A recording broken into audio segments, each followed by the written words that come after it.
네, 유명한 사람의 글이나 평론을 소개하는 유평 시간입니다. 오늘 유평은요, 이 김대중 칼럼인데요. 조선일보의 지금은 칼럼니스트라고 하지만 주필도 지냈고 조선일보의 얼굴이죠. 여기에 대해서 논란이 있습니다.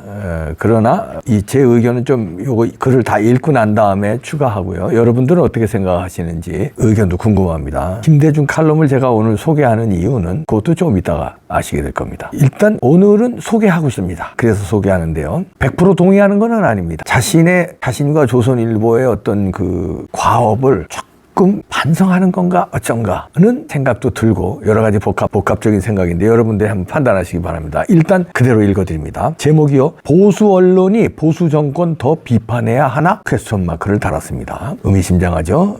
부제목을 보니까요. 권력 비판은 언론의 존재 이유. 보수 언론, 보수 정권 퇴진의 순기능. 좌파 언론은 좌파 권력 비판에 그렇게 엄중하게 임했나? 디올백 사건과 관련해 보수 언론 경직성 보여. 대통령의 잘못도 아니고 부인의 경솔함에 집착해서야. 이런 부제목인데요. 일단 그대로 읽어드립니다. 보수 언론이 보수 정권을 더 날카롭게 비판해야 지난 1월 말 조선일보 비평란에 실린 독자권익위원회의 기사 제목이다. 보수 언론의 시각으로 보수 정권을 비판하는 것이 좌파 언론의 비판보다 보수 여당에 보다 날카롭게 느껴질 수 있다는 것이다. 교과서적으로 말해서 언론이 권력을 비판하는 것은 언론의 존재 이유다. 그 대상인 권력이 우파건 좌파건 상관이 없고 언론이 보수적이건 좌파적이건 상관이 없다. 언론의 존재 이유는 비판 기능이다. 돌이켜보면 역사적 고비마다 정권, 특히 보수 정권을 퇴진하는데 크게 작동한 것은 이른바 조중동이라는 보수 우파 언론이었다. 4.19 그때는 좌우의 구별이 명확하지 않았지만 때도 그랬고 5.18 때도 그랬다. 박근혜 정권의 퇴진에도 조중동은 순기능했다. 그것이 과연 올바른 역사의 진행이었느냐는 것은 지금도 논쟁의 대상이지만 2000년대 들어서 보수 언론이 주류인 상황에서도 보수 정권의 대통령은 줄줄이 옥살이를 했고 문재인 정권이 태동했으며 지금도 압도적 의석을 가진 좌파 정당의 전횡과 그 수장의 건재를 목도하고 있다. 보수 언론이 보수 정권을 비판해서 결국 좌파 정권의 득세를 도와준 모양새일 뿐이다. 좌파 언론은 어땠는가? 좌파 언론은 좌우 구분 없이 공정했는가? 보수 우파 정권을 공격하는 데는 때로 좌파 뉴스를 동원할 정도로 매몰차게 공격적이었으면서 좌파 권력을 비판하는데도 그렇게 엄중하게 임했는가? 한 대표적 좌파 언론은 문재인 정권 시절 한 사무관의 내부 고발 사건을 아예 보도조차 하지 않아 자체 노조에서 고발당한 적이 있다. 한 언론 담당 기자는 좌파 언론이 좌파 권력을 비판한 것은 지난 10년간 본 기억이 없다고 말하고 있다. 비평자들도 보수 정권에 대한 보수 언론의 태도는 비판하고 나서면서 좌파 언론의 편파적 보도에는 입을 닫고 있다. 그런 의미에서 보수 정권은 동네 북인 셈이다. 좌파 언론에서 무차별한 공격과 선동성 비판을 당하면서 보수 언론의 협공도 받아야 하고 게다가 비평자 또는 관전자들의 비판까지 감수해야 하는 처지이기 때문이다. 나는 요즘 김건희 여사의 이른바 디올백 사건과 관련해서 보수 언론의 경직성을 본다. 대통령 부인이 그런 선물을 친북 인사에게 맥락 없이 받았다는 것 자체가 잘못된 일이다. 무엇보다 이 사건을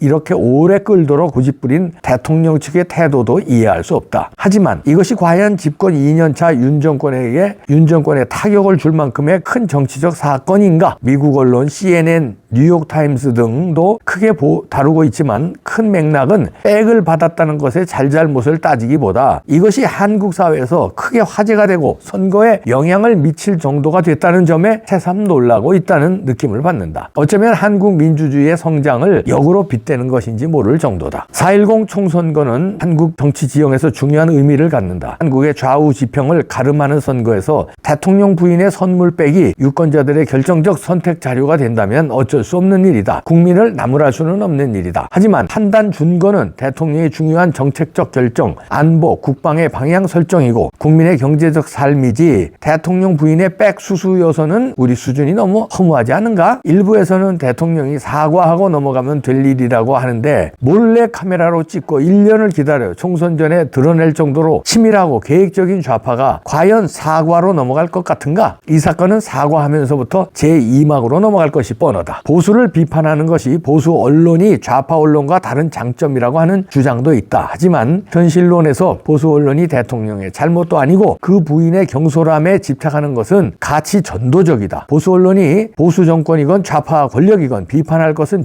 비판해야 한다는 것. 그것이 언론의 길이지만 또한 원론적이기도 하다. 보수 언론의 행태가 앞으로 또 다른 5년을 좌우할지도 모른다는 것을 인식해야 한다. 보수니 좌파니 진보니 하는 것들 자체가 가치 지향적 개념이다. 가치를 잃으면 공정한 언론이 무슨 의미가 있는 것인가를 새삼 되새기게 된다. 그게 보면 보수층 전반의 문제이기도 하다. 이승만 대통령의 일생을 그린 영화 건국전쟁이 많은 국민의 관심 아래 상영 중이다. 모처럼 광의의 보수 언론이 작동하는 계기를 마련하고 있다. 디올백 사건이 그 흐름을 막는 보가 되지 않았으면 한다. 이런 김대중 칼럼인데요. 여러 가지 생각을 하게 되네요. 이 칼럼에서. 근데 이 칼럼에 다른 조선일보에서는 기사를 댓글을 이제 이렇게 보여주는데 이 칼럼에는 댓글을 보여주질 않네요.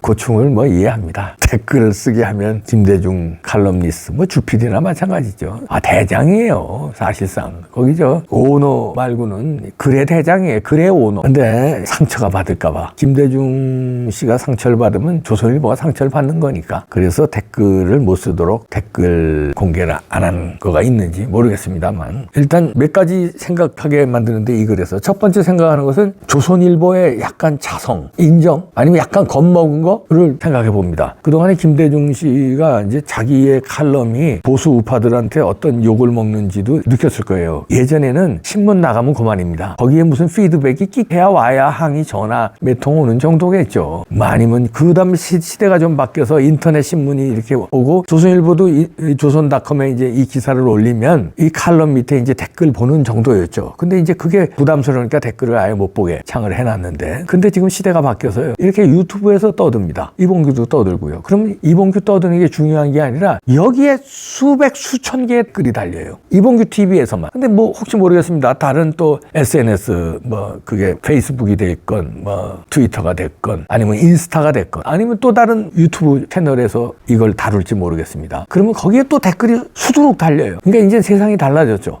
그런 게 때문에 그런 거에 대해서 어떤 겁을 조금 먹고 약간 이번 사건에 대해서를 말하자면 빙자해서 약간의 그 자성, 자기 성찰. 여기서도 나왔죠. 보수 언론은 보수 정권 퇴진에 순기능했다. 이게 어떻게 보면 여기서 이제 뭐 그럽니다. 언론의 순기능 아니냐. 언론은 힘 있는 자, 권력을 비판해야 되는 그 순기능 하다 보니까 어떻게 하다 보니까 보수 언론을 때렸다 이런 얘기인데요. 때린 거를 넘어서 박근혜 정권 무너뜨리는데 앞장선 꼴이 됐어요. 조선일보와 TV조선이요. 아시죠? 저 뭐 굳이 설명 안 합니다. 중앙일보와 JTBC. 특히 JTBC는 가짜 뉴스까지 동원해서 앞장섰어요. 동아일보도 마찬가지입니다. 그러면 근데 그게 나중에 어떻게 됐어요? 그들이 다 그렇게 앞장서서 보도한 게 맞는 사실이 아니었잖아요. 그리고 박근혜 대통령이 억울하게 당했다는 게 나중에 이제 지금 우파 시민들이 느끼는 감정 아니에요? 드러난 게 많고. 그러니까 여기에 대한 원죄에 대한 자기 성찰. 박근혜 대통령 하나만이 아니잖아요. 여기 김대중 칼럼에서도 얘기했지만 보수 정권 하나 없이 다 조중동이 때렸는데 좌파 정권은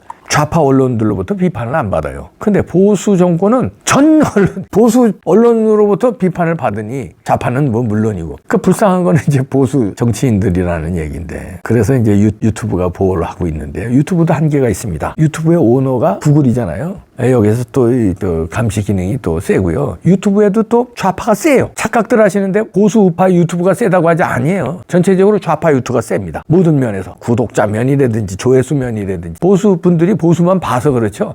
좌파가 여기 또 더 세요. 그러니까 그나마 기울어진 운동장이 아니고 보수가 이렇게 얘기를 할 수 있다는 거가 유튜브의 장점이죠. 언론은 이제 기울어졌죠. 기울어졌다는 거를 김대중 씨도 인정하잖아요. 자기가 보수 언론의 주필인데 자기가 글의 대장인데 나도 기울어졌었다. 우파를 깠었다. 이런 얘기하는 겁니다. 자기가. 그리고 이번에 건국전쟁을 보면서 겁을 조금 먹을 수도 있었을 것 같습니다. 왜냐하면 70년 만에 이승만에 대한 팩트로다가 그동안의 가짜 사기꾼 역사가들을 완전히 완전히 그냥 개똥을 만들어버렸어요. 사실은 이거다 이놈들아. 이 사진 봐라 이놈들아. 이 자료 봐라 이놈들아. 이 서류 봐라 이놈들아. 이 영상 봐라 이놈들아. 너들 그동안에 뭐라고 거짓말치고 사기쳤어 이놈들아. 호되게 야단친 거거든요. 건국전쟁 영화가. 이 칼럼에서도 그 얘기 하잖아요. 마지막에. 그런데 디올백 관련해서 여기서 빗대면서 보수 언론이 보수 정권 더 비판해야 하나 이런 제목을 달고 이런 글을 썼습니다. 디올백 사건 나왔을 때 TV조선과 조선일보가 지금까지 어떻게 행동해 왔는데 이제 와서 이렇게 하면 무슨 뭐 캄프라치가 됩니까?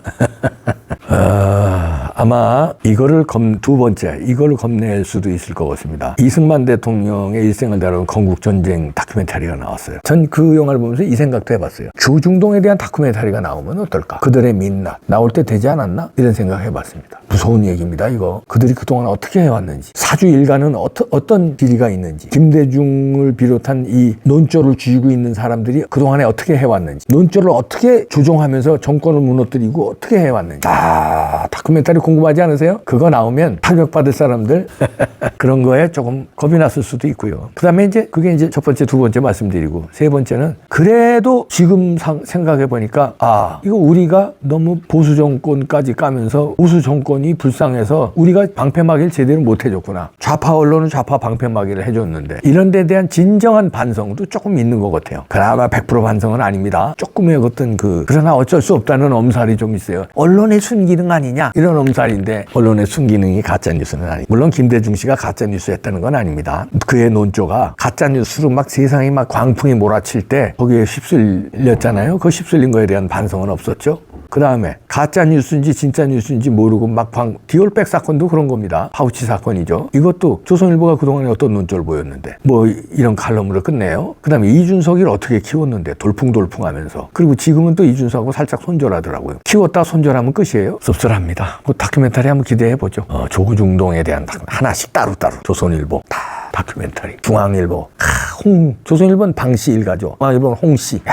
그 다음에 그 논조 어떻게 해왔는지. 동아일보 그 옛날에 그 명문관문 아니에요? 그게 어떻게 변질이 돼서 지금 3대에 내려서 어떻게 되는지, 누가 동아일보를 장악하고 있는지, 누가 장악하고 있는지. 어느 일가도 아닌 것 같은데 그러면 어떻게 이렇게 우파도 아니고 좌파도 아니고 이렇게 사이비가 됐는지 쭉 따로따로 다큐멘터리가 나왔으면 어떨까 하는 생각이 듭니다. 다큐멘터리 나올 거 많네. 건국전쟁에 이어서 우리 사회에 그동안에 70년 그 이상 쫙 억눌려 있던 그 가짜들, 그 힘준 사람들 있잖아요. 이게 이제 586도 일종의 그거죠. 그동안에 참 힘주고 살았잖아요. 자기들의 알량꼴량한 그 행적을 미화시키고 그거로 권력을 얻고 그냥 카르텔을 형성해서 평생을, 그렇듯이 조중동도 평생이 아니라 이건 대를 넘어서, 그러니까 586, 386에서 486, 586 이렇게 되지. 이건 또 약하고. 조중동은 이게 얼마예요? 이게 할아버지, 아버지, 이 손자까지 쭉 이런 거, 그런 카르텔들이 있잖아요. 또 부정선거에 또 선관위 어떻게 된 카르텔이 있는지 이 하나하나 다큐멘터리로 나와주길 기대합니다. 그런 의미에서 영화 건국전쟁은 이승만의 재조명을 북한하는 것이 아니라 우리 한국 사회의 전반을 재조명할 수 있습니다. 이승만을 사기친 놈들에 대한 경종으로 국민들이 볼때같이 지금 일어나는 거 아니에요? 하나하나 다큐멘터리로 가는 날이 곧 올 겁니다. 이러면 다룰 거 많죠. 많지. 무서움에 떨 사람들에게 진실은 남아있다니까. 죽어도 남아있어요. 죽어도. 이승만 대통령 돌아가셨잖아요. 김구 돌아가셨잖아. 김구에 이런 것도 나오잖아요. 충격적인 거. 김일성 나온다니까. 그러면 조중동 안 나올까요? 무섭습니다. 그걸 이제 김대중 칼럼 논객이죠. 나이든 그 논객. 그동안에 글에 펜으로다가 대한민국 그렇게 현대사를 그냥 좌지우지 그냥 엎어타 미쳤다 그냥 힘을 자랑하던 그 김대중 칼럼이 보수 정권을 막지 못한 자성이 조금은 보이는지만 이런 글의 여러 가지를 생각하게 하는 대목이네요. 영원한 권력은 없어요. 영원한 권력은 없어요. 영원한 포장, 영원한 조종 없어요. 한순간 긴 몇만 년, 몇십만 년 역사를 보면 100년, 150년은 한순간 찰나지. 찰나의 권력 보시죠. 지금부터라도 제대로 좀 해주세요. 왜 부정선거에 침묵했는지. 예?